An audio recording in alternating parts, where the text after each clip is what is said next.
प्रताप सिंह खाचरियावास प्रदेश के राजस्थान के परिवहन मंत्री हमारे साथ में जुड़े हुए हैं। प्रताप जी, स्वागत है आपका। ये नई जो गाइडलाइन आई हैं इस पर पहला आपका रिएक्शन।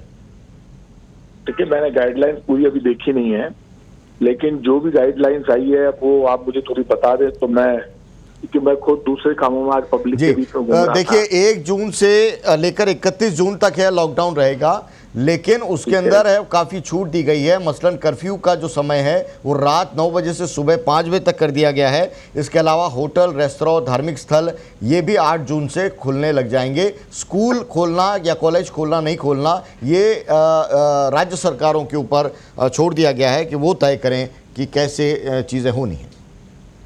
देखिए, बिल्कुल ठीक। अब तो जिंदगी पटरी पर लानी जरूरी है और इस बात को समझना पड़ेगा कि लॉकडाउन ने दुनिया को ये सिखा दिया कि हमें कोरोना के साथ कैसे जीना है, अपना बचाव कैसे करना है और जिंदगी की पटरी पर लाना बहुत जरूरी है। आप जानते हैं, होटल, रेस्टोरेंट, कुछ भी थड़ी, ठेला, घूमजा, जो भी जिंदगी में रोजी रोटी का साधन है वो इस देश के 125 करोड़ के मुल्क में सबको उपलब्ध कराना जरूरी है। भूखे पेट कोई नहीं रह सकता और मैं तो सबसे यही कहता हूं कि अब बचाव करना हमारी जिम्मेदारी है। मुंह पर हाथ नहीं लगाए, 20-30 बार हाथ धोएं, किसी का झूठा पानी नहीं पिए, ध्यान रखें, भीड़ में इकट्ठे नहीं हो।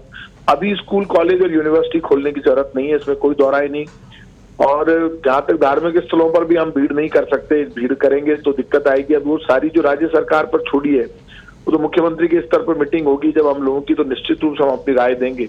मैं इतना कह सकता हूँ कि ये लॉकडाउन निश्चित रूप से 1 जून से 31 जून तक है, इसमें भारी छूट है, लेकिन इस छूट के साथ कोरोना को खत्म करना, कोरोना की जंग जीतना हम सबके लिए चुनौती है, क्योंकि कोरोना के केस कम नहीं हो रहे हैं, अभी बढ़े हैं।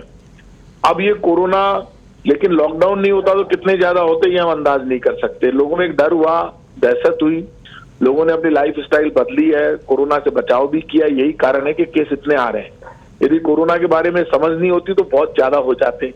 अब ये जिंदगी की जंग है, इस जिंदगी की जंग को हमें समझदारी से लड़ना होगा। तो इस दौरान इम्यूनिटी पावर भी हमारी बढ़ी है।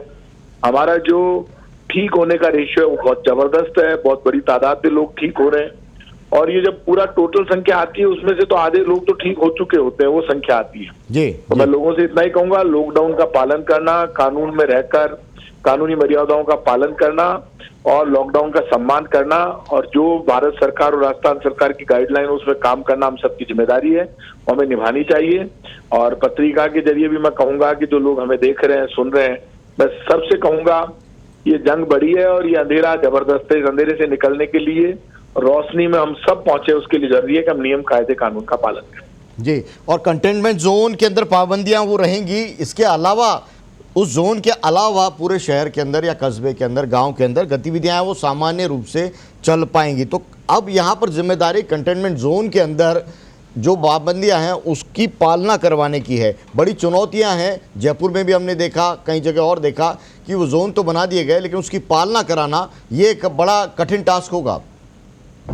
बिल्कुल विशाल जी, नो डाउट कंटेनमेंट जोन में पालना कराना बड़ी चुनौती है। बहुत लंबे समय से जो कंटेनमेंट जोन में लोग रह रहे हैं वो भी बहुत परेशान है। वो कैसे पालना कराएंगे लोगों को विश्वास में लेकर, क्योंकि ये लड़ाई उनकी जिंदगी बचाने के लिए सरकार लड़ रही है, कोरोना वॉरियर्स लड़ रहे हैं, डॉक्टर, नर्सिंग स्टाफ, सफाई कर्मचारी लड़ रहे हैं। हम सबकी जिम्मेदारी है और आप ये मानकर चलिए हम सब मिलकर इस लड़ाई को जीतेंगे। जी, बहुत बहुत शुक्रिया हमारे साथ में जुड़ने के लिए। प्रताप सिंह खाचरियावास। राजस्थान सरकार इन तमाम गाइडलाइंस को देखेगी और उसके मुताबिक राजस्थान के संदर्भ में इन गाइडलाइंस को कैसे लिया जाए, इसको अभी इसकी पड़ताल लगातार हो रही है।